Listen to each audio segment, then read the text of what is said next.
deadly drug disguised to look like candy is now circulating in Georgia.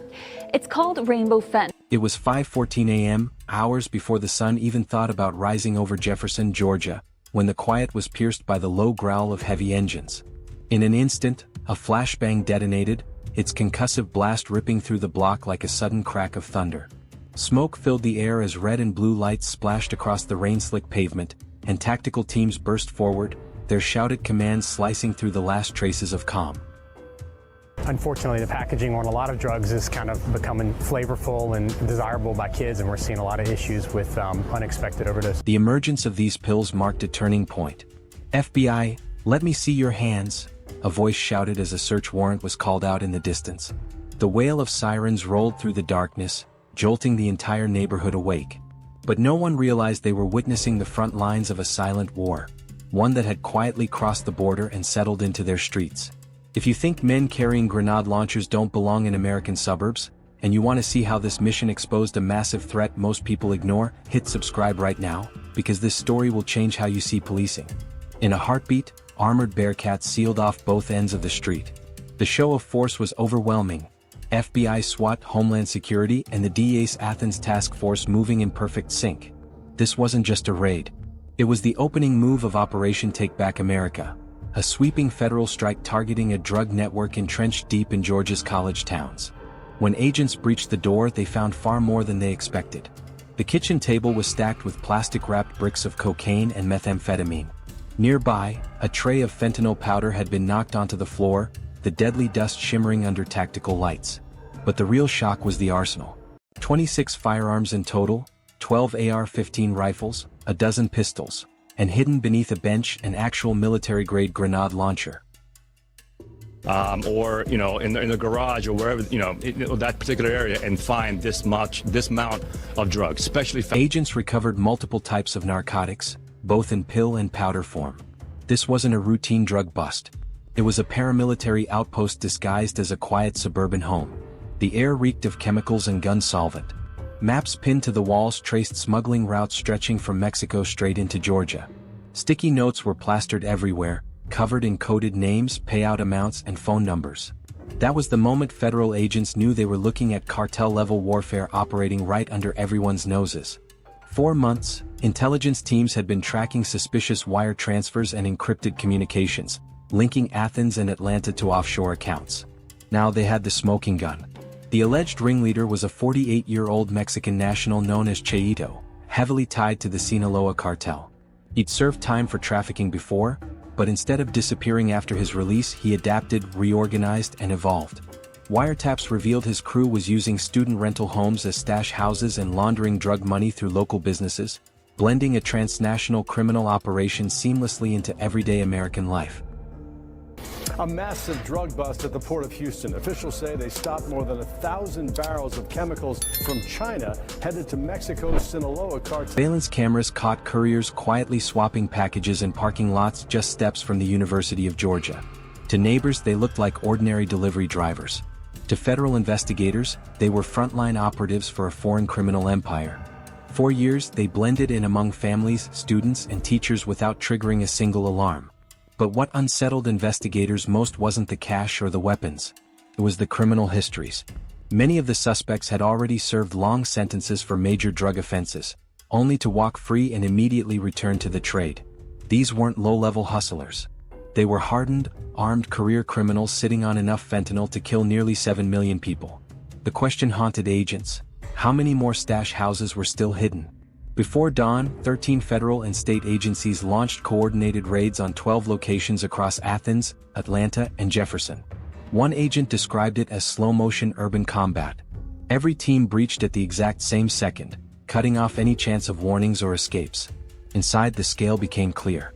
Ledgers showed nearly $900,000 in cash at one site. At another, burner phones buzzed non-stop with messages traced back to Mexico. This was why officials warned the public to stay vigilant. This poison had come dangerously close to American homes. The evidence was overwhelming.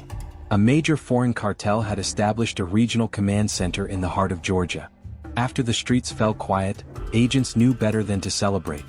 Cut off one head of a beast this large, and another begins growing in the shadows almost immediately. As morning fog lifted, Operation Take Back America expanded into a statewide offensive. Convoys of federal vehicles rolled down Interstate 85 packed with evidence crates, seized rifles and detainees in restraints. Helicopters circled overhead, their rotors pounding the air as they escorted the transport. Inside the FBI command post in Athens, screens glowed with red markers across 3 counties, secured locations, active breaches, pending extractions. Radio chatter stayed calm, precise, and disciplined. This was no routine drug bust. It was the systematic dismantling of a transnational combat unit. Working together, the FBI and DA seized approximately 750,000 pills containing fentanyl, cocaine, and methamphetamine. The operation ran with military precision. Every warehouse served as a logistics hub. Every person had a role: cook, runner, enforcer. Analysts monitoring encrypted communications saw coordination resembling special forces maneuvers rather than street-level crime. Even veteran agents were stunned by the speed. Orders traveled from Mexico to Georgia in minutes. Someone inside the United States was directing operations in real time. The inventory told a grim story. 26 kilograms of cocaine valued at roughly $780,000. 1.7 kilograms of fentanyl, enough to produce 850,000 lethal doses. Meth, crack cocaine, marijuana, and counterfeit pain pills. 26 firearms and a live grenade launcher with a scrubbed serial number. Forensics identified the launcher as a weapon diverted from Central American black markets. Local headlines called it a drug bust. Investigators knew it was far more. This was a billion-dollar cartel logistics hub positioned between Atlanta's supply routes and the University of Georgia campus. Any road could have been a smuggling corridor. Officials avoided political language. One director summed it up bluntly: "We're not policing neighborhoods. We're defending them." Homeland Security traced cartel money through shell companies and vacant storefronts, including a tire shop that hadn't sold a tire in 2 years, yet laundered $63,000 a week through a Chinese-linked shadow banking network. The cartel wasn't just selling drugs, it was poisoning the local economy. DA analysts followed the trail back to known Sinaloa intermediaries. Burner phone messages referenced coded phrases like "blue bag" and "summer heat," a chilling match to the FBI's own operation name. The realization was alarming. The cartel knew federal code words before the raids began. How deep did the leak go? Shock quickly turned to fear. Students woke up to images of grenade launchers photographed next to dorm furniture. Parents overwhelmed campus hotlines demanding answers about safety. Few had realized how close the war zone had been to classrooms and coffee shops. By midday, 17 suspects were in custody. 12 were taken down during the initial breaches. 5 more were captured after a chase outside Atlanta. Many faced life sentences under federal conspiracy laws, some only weeks removed from early release.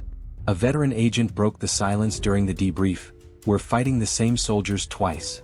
The sweep dismantled a major satellite cell, seized over $1 million in narcotics, and prevented countless overdoses.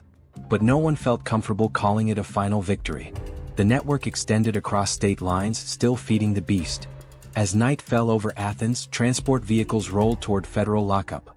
Another battle won in a much larger war. One truck carried a single sticker: "Operation Take Back America, Phase 1 complete." Nobody cheered. They knew the pattern. When a cartel takes a hit, it doesn't retreat. It adapts: faster, smarter, deadlier. By night 2, intelligence analysts were already dissecting seized devices. What surfaced wasn't collapse, it was expansion. Crypto transfers and offshore wires bounced through California, Texas, and Georgia. The enemy wasn't shrinking, it was evolving. Inside the cyber lab, a heat map bled red across the screens. Every dot marked a relay: warehouses, safe houses, ghost vehicles.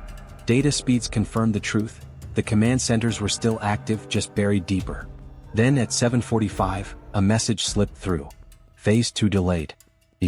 Go south." That line was the spark. Another convoy was moving, likely hauling fentanyl worth a fortune. Within minutes, drones launched. FBI tactical units flooded rural highways.